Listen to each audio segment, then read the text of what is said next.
One of the most mysterious and intriguing objects that recur throughout Silent Hill 2 is undoubtedly the red squares.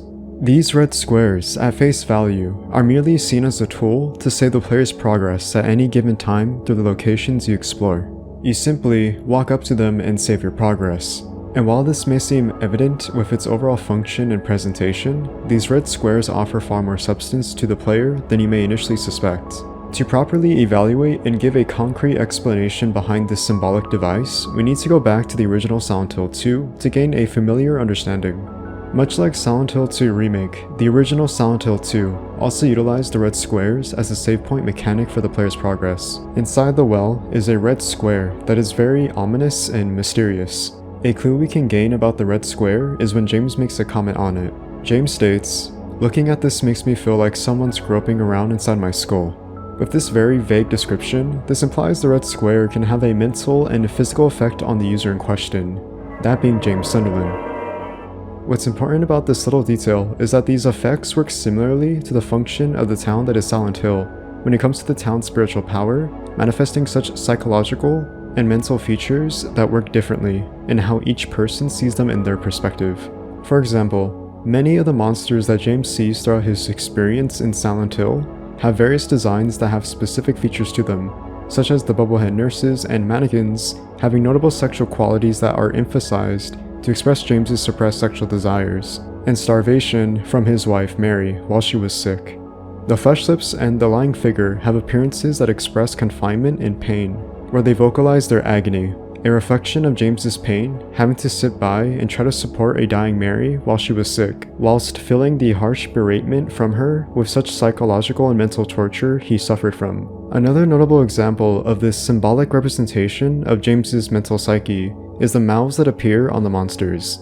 The mouths are a reflection of violent and brutal language coming from Mary, that is either her mouthing off James with harsh and cruel words, or her vocalizing her pain and suffering from her illness. The point of the symbolism seen coexisting with the monsters that are manifested from James's mind is to emphasize not only the town's spiritual and psychological power it possesses, that derives from the person who is sent to Silent Hill itself, but to express how these delusions are meant to be subtle and visual imagery to the memories that James suppresses, and slowly builds up to remembering that he killed his wife Mary in the climax of the story. An effort to punish James for his sins and the crimes he has committed against Mary, but also a brutal and harsh reflection of accepting the consequences in his journey to finally come to self-acceptance for what he has done and forgive himself. One of these subtle yet unique ways James uncovers these memories is when he interacts with the red squares. It's through these visual implications and imagery of the presentation itself when it comes to the save screen that shows but doesn't tell the player.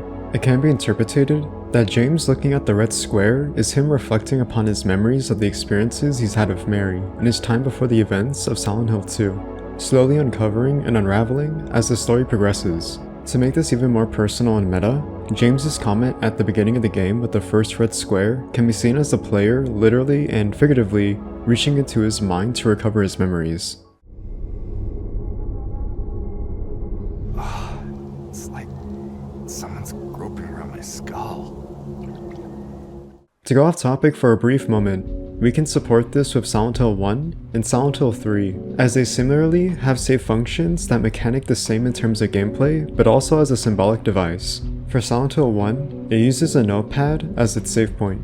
To the side of the notepad is a pen to literally write down your progress. To contextualize this in a metaphorical sense, Harry Mason, the main protagonist of Silent Hill 1, has an occupation as a freelance writer, writing down his thoughts and memories as he experiences the events of Silent Hill 1. In Silent Hill 3, we see the first save point shortly after the intro cutscene with Heather and Douglas interacting. As Heather finds herself retreating to the women's restroom, the first thing we see is a Halo of the Sun symbol, a symbol that is affiliated with the cult, the Order, meant to be a representation of the rebirth of God, one of the main goals and motivations behind the cult's intentions. What's interesting about the save room, however, is Heather's comment when she looks at herself in the mirror when interacting with the Halo of the Sun symbol.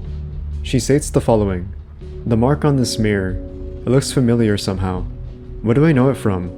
Where did I once see it? And why does my head hurt so much when I try to remember it?" Upon finishing her comment, we then get transported to the main save theme, along with a background of Heather looking at herself, much like James when he interacts with the red squares seen previously. What's even more interesting is what Heather has to say when looking at herself in the following mirror. She says, "I don't like mirrors. It's almost like there's an unknown world right on the other side, and the person staring at me isn't really me, just an imitator. I know how stupid that sounds, but that's how I feel. But if I keep thinking about it, it just makes me sick." The words that Heather expresses here are correlated to her memories that she has forgotten over time because of the events from Silent Hill 1. Here, we see Harry Mason receive the reincarnation of Cheryl Mason and Alessa Gillespie, two halves that now represent one person. Cheryl represents a life filled of happiness and love, while the other half, Alessa Gillespie, would be the juxtaposition, the embodiment of negative emotions and the pain she suffered in her past life, now manifested as the memory of Alessa. The point of this elaboration, which is tied to Silent Hill 3, is to show how memories are a reliant and heavy theme seen throughout the games, which is not only used as a plot device to further the story, but also used as symbolism. Furthering the repurpose of the red squares motif is also seen physically on the nurses, not to be confused with the bubblehead nurses from Silent Hill 2. While different in regards to their overall meaning, they serve the same function when it comes to the idea of memories in the human subconscious. The nurses are a representation of Alessa's time spent in Alchemilla Hospital for years after being burnt alive and being nursed back to health by one of the nurses named Lisa Garland. The character model of the nurse seen in Silent Hill 3 is notable for having its eyes shut and the mouth with a red square over it, meant to serve as Alessa's inner madness that she felt in those years of isolation and confinement. Masahiro Ito confirms the use of the red squares being repurposed for Silent Hill 3, being specifically tied to Alessa's negative and traumatic memories that are seen manifested in the nurses, meant to convey suffering and pain, similar to how the bubblehead nurse in Silent Hill 2 also had a similar design and appearance to convey Mary's verbally abusive nature towards James during her time in illness. So now that we have an idea as to what the red squares could possibly mean, what exactly is their overall purpose seen in Silent Hill 2? Well, I think to get a definitive answer, or at least partially an answer, we can look at what Masahiro Ito has to say. According to Masahiro Ito, when asked what the 9 red squares can mean, he says the following: "That has a few reasons. I don't want to say too much, and I'll leave it to your imagination basically. But, for example, what number of hallucinations did James see on his journey? Towards the end of the game, before the Pyramid Head duo boss fight and the final boss of Mary, you will encounter 9 red squares. These 9 red squares are a representation of James's delusions of the 9 monsters he encounters in his journey up to this point.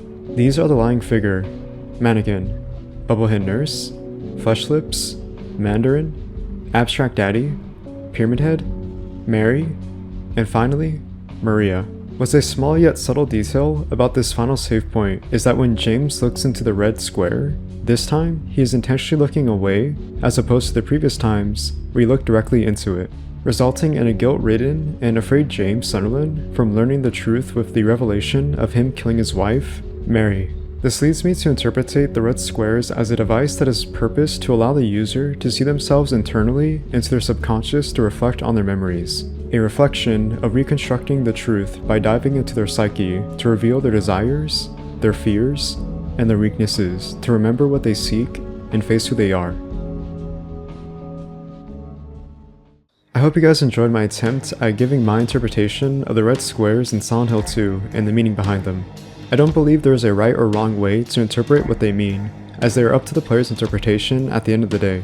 And I think because of that, it allows us to have room for discussion for many years to come. Anyways, that's me. Thank you for watching, please have a great day, stay safe, and goodbye.